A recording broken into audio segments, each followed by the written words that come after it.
Assalamualaikum warahmatullahi wabarakatuh. Salam sejahtera bagi kita semua.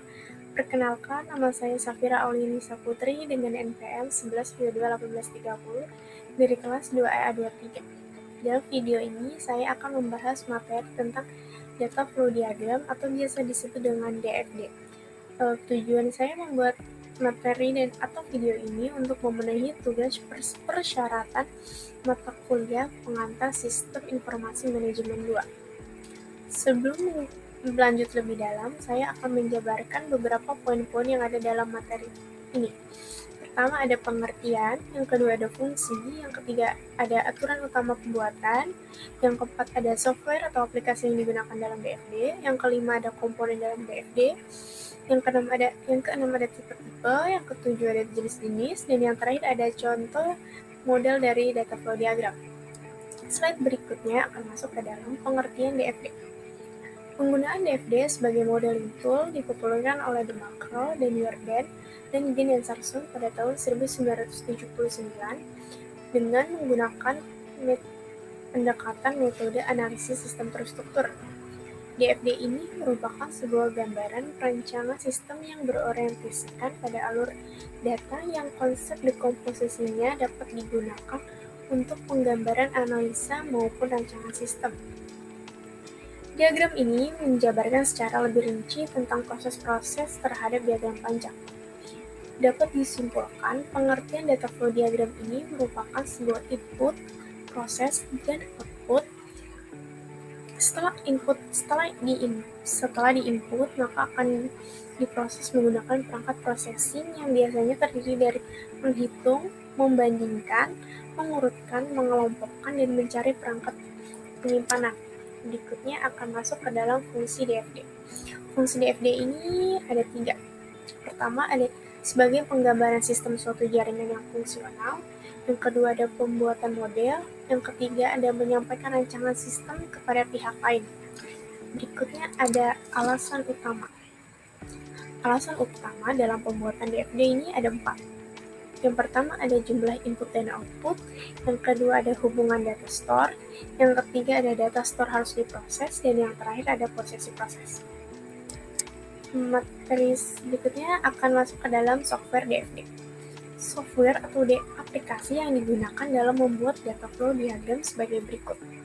Pertama ada Microsoft Visio, yang kedua ada UML, yang ketiga ada EasyCast, yang keempat ada Power Designer 6, dan lain sebagainya. Berikutnya akan masuk ke dalam komponen data flow diagram. Komponen atau simbol-simbol ini dibagi menjadi 2 versi. Yang pertama ada versi Ginn atau Sarson, dan versi satunya ini ada Jordan atau De Marco. Yang pertama ini, komponen ini ada 4. Yang pertama ada entitas eksternal. Entitas eksternal ini dapat berupa orang atau unit yang terkait dengan sistem tetapi di luar sistem. Komponen atau simbol yang kedua ini proses, yaitu orang atau unit yang mempergunakan atau melakukan transformasi data. Komponen fisik tidak dapat diidentifikasikan. Yang ketiga ada komponen atau simbol aliran data. Aliran data dengan arah khusus dari sumber ke tujuan. Dan yang terakhir ada komponen data store. Itu penyimpanan data atau tempat data dapat dilihat oleh proses. Berikut penjelasannya itu ada entitas eksternal. Komponen ini biasanya diberi nama sesuai dengan dunia luar yang berkomunikasi dengan sistem yang sedang dibuat modelnya. Dan biasanya menggunakan kata benda, misalnya bagian penjualan, dosen, dan mahasiswa. Yang kedua ini ada komponen proses. Pemberian nama proses ini dilakukan dengan menggunakan kata kerja transitif atau kata kerja yang membutuhkan objek seperti menghitung gaji, mencek KRS, dan menghitung jumlah SKS. Dan yang ketiga ada komponen aliran data.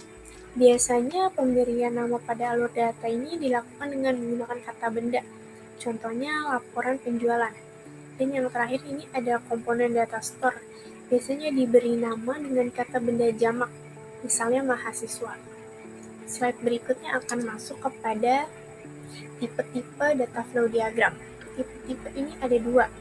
Yang pertama ada physical data flow diagram atau biasa disebut dengan PDFD. PDFD ini menggambarkan infrastruktur yang dimiliki oleh sebuah sistem. Tipe yang kedua ini ada logical data flow diagram atau biasa disebut dengan LDFD. LDFD ini menggambarkan kegiatan-kegiatan infrastruktur yang dimiliki oleh sebuah sistem. Slide berikutnya akan masuk ke dalam jenis-jenis data flow diagram. Jenis-jenis data flow diagram ini terdapat 3. Yang pertama ada DFD level 0. DFD level 0 ini merupakan diagram gambaran yang mengandung diagram paling dasar. Yang kedua ada DFD level 1. DFD level 1 ini merupakan diagram yang menjabarkan informasi pasca level 0. Dan yang terakhir ini ada DFD level 2. DFD ini merupakan diagram gambaran deskripsi lebih rinci dari proses sebelum-sebelumnya. Slide berikutnya akan masuk ke dalam contoh model data flow diagram atau contoh model DFD. Di sini sudah terdapat gambar atau terdapat kasus, bisa dilihat. Di sini ada simbol atau komponen persegi panjang dan oval serta terdapat tanda panah. Kita mulai dari pelanggan. Di sini pelanggan akan mengisi biodata. Isi biodata ini bisa seperti alamat, nama lengkap, umur, dan lain sebagainya. Nah, biodata ini nanti akan diinput ke dalam sistem informasi. Dan kemudian salon ini akan memberikan atau menawarkan data-data produk salon kepada pelanggan. Setelah proses di atas berlangsung dan sudah diinput dalam sistem informasi ini akan mengirimkan datanya kepada simpan data, yang kemudian simpan data ini nantinya akan menginput atau mengirimkan data-data pelanggan tadi yang ada di atas kepada admin. Nah, si admin ini nantinya setelah diproses dan diinput, admin ini nantinya akan mengakses data-data si pelanggan ini, disimpan data.